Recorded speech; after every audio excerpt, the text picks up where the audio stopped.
அந்த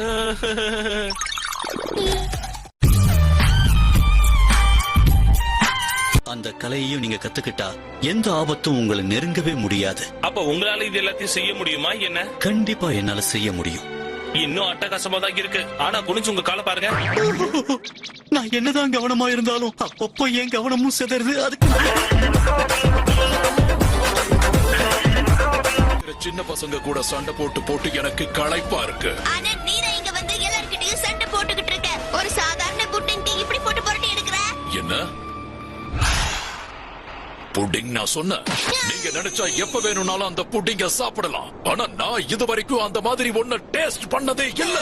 அது இனிப்பா இருக்குமா, திக்கா இருக்குமா, இல்ல லைட்டா இருக்குமா, சாஸ் இருக்குமா, அது டேஸ்டா இருக்குமா, ரொம்ப நல்லா இருக்குமா, அட்டகாசமா, பயங்கரமா இருக்குமா, இது எதுவுமே எனக்கு தெரியாது.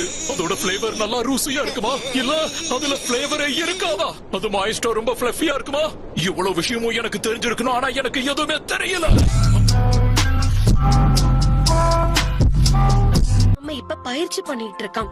ஆனா மத்த சைன் மாதிரி இல்லாம வெஜிடா தான் தன்னுடைய ஃபேமிலியவே விட்டுட்டு வீஸ் கூட ட்ரைனிங் பண்ண 6 மாசம் போயிட்டாரு. இந்த 6 மாசத்துல அவரோட ஒய்ஃப் அப்புறம் குழந்தைங்களை பத்தி யோசிக்கவே இல்ல.